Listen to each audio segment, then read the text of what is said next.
At 7 o'clock, we get Army, who's 0-1, traveling to Kansas State, who's 1-1. Kansas State favored by 17.5 points on ESPN. Dwayne Coleman went 7-12, threw for 129 yards, 0 touchdowns, 2 interceptions. Also led his team on the ground with 24 carries for 100 yards and a touchdown.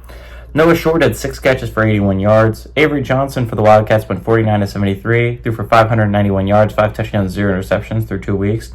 Joe Jackson's had 23 carries for 106 yards, and Jace Brown's had 16 catches for 187 yards and 2 touchdowns. Army is weirdly enough 2-0 against Kansas State all time, and they played in 1966 and 1987. Army is 1-0 when traveling to Kansas State. They won 41-14. You know what? If you go back 2 weeks, maybe 3 weeks, and you asked me about this game in week 2, I would have said this is probably going to have a lot of importance to the playoff picture, right? You're talking about a Kansas State team that I expect to be competing for a Big 12 championship, a Kansas State team that has looked good. It started off the season rough last year, but then got it together as the season went on and just had a really tough schedule. You're talking about an Army team that's coming off an American championship. They're coming off a UNLV upset away from going to the playoffs last year instead of Boise, right?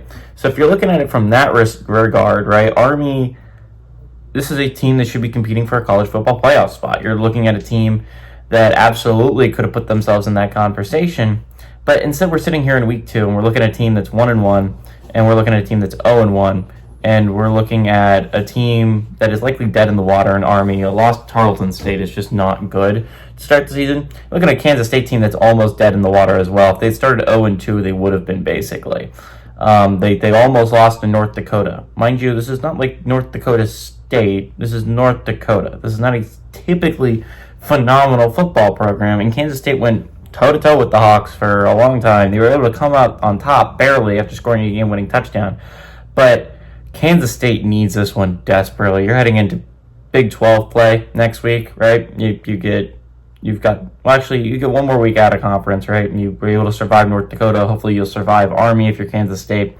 You get one more week before you start the real gauntlet that is going to be this Big 12 schedule. And trust me, it is going to be a gauntlet of college football, right? You're talking, if you're Kansas State, you got a lot of good Big 12 teams that you're going to have to face.